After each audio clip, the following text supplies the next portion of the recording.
நான் இப்படி பிறந்து வாழ்ந்து வாலிபத்தை அடைந்திருந்தாலும் என்னை யாருக்கு கொடுத்தார்கள்? அதாவது சிவனந்தாபுரி பட்டணம். இந்த பட்டணத்தை ஆளக்கூடிய போர்த்த ராஜா என்று சொல்லக்கூடிய மன்னருக்கு என்னை திருமணம் செய்து கொடுத்தார்கள். எப்படி அவருக்கு ஏன் என்னை கொடுத்தார்கள்?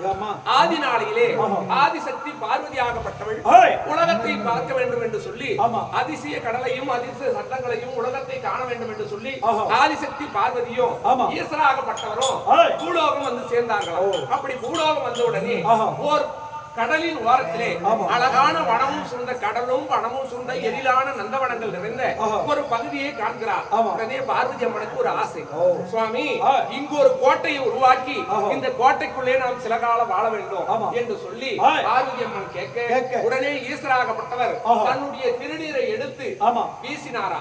வீசி ஒரு நகரத்தை உண்டாக்கினார். அவருடைய திருநீரால் உண்டாக்கப்பட்டது இந்த சிவனந்தாபுரி பட்டணம். சிவன் நந்தனாகப்பட்ட எம்பெருமானுடைய அருட்கடாட்சத்தால் உருவாகியது.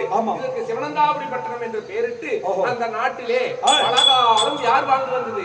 ஈஸ்வரன் பார்வதியும் சில இன்பமாக வாழ்ந்து வந்தார்கள். அப்பொழுது ஒரு அசுரனாகப்பட்டவன் துன்புறுத்தி கொண்டிருக்க அந்த அசுரனை அழிக்க ஈஸ்வரன் புறப்படும் பொழுது என்ன செய்தாரா? பார்வதி அம்மனுக்கு பாதுகாப்பாக இருக்க பண்டார பெட்டி, வீரவாள், வீர சாட்டை, குந்தம், கொடிசீலை, பம்பையோடு இவை உனக்கு இந்த நாட்டிற்கு பாதுகாப்பாக இருக்கட்டும் என்று பார்வதி அம்மனிடத்திலே கொண்டு கொடுத்துவிட்டு அந்த ஈஸ்வராகப்பட்டவர் சண்டைக்காக அசுரனை அழிக்க புறப்பட்டு விட்டார். பார்வதி அம்மன் இருந்தால் அசுரனை அழித்து ஈஸ்வராகப்பட்டவர் திரும்பி வருகிறார்.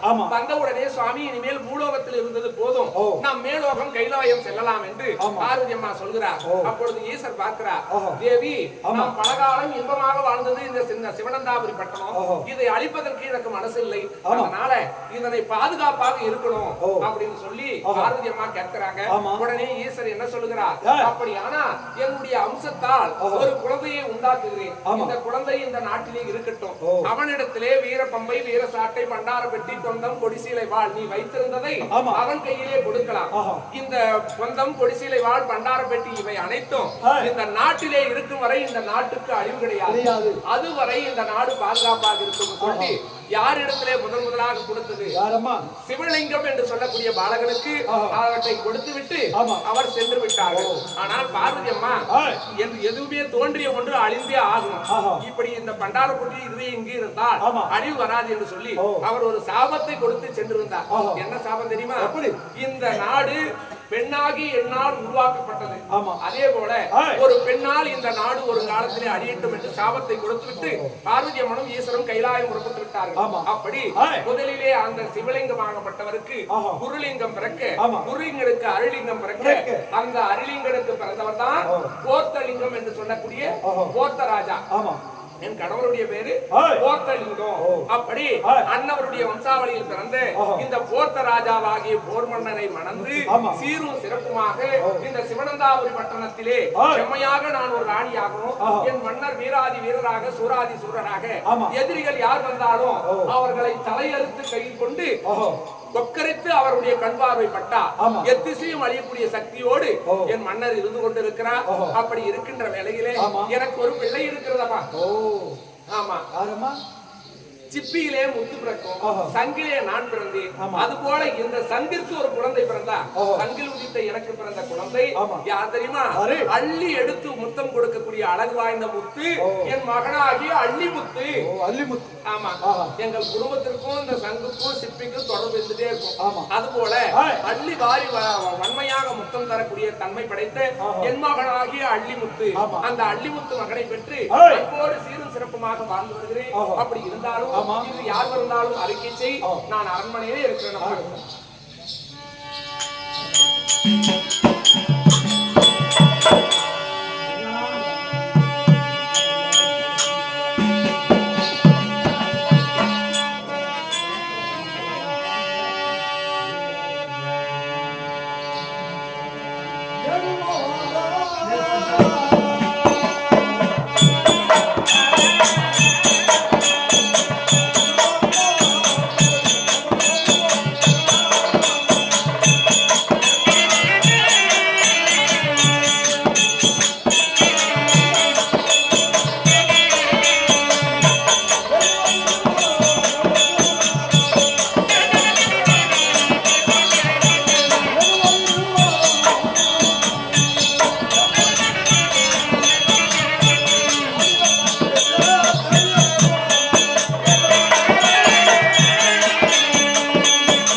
அந்த காரை அழைத்து நம்ம வந்தாக தெரிவிக்க வேண்டும். மாதவா அரண்மனையில் சங்கோதி அம்மையார் இருக்கிறார்களா?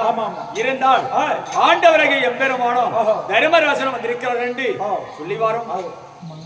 ஐயா ஏன் ஓட்டோட்டமாக வருகிறார்? நம்மளை தேடி ஆடி தர்மபுத்திர மன்னன் சாச்சாதி எம்பெருமான் இருவரும் இருக்கிறார்கள். மாமாவாகிய ஆண்டவரும் அண்ணாவாகிய தர்மருமா எதிர்கொண்டு அழைக்க வேண்டும். மாமா சங்கோதி வணக்கம் மாமா. அண்ணா வணக்கம் அண்ணா. அண்ணா வாரோ வாரோ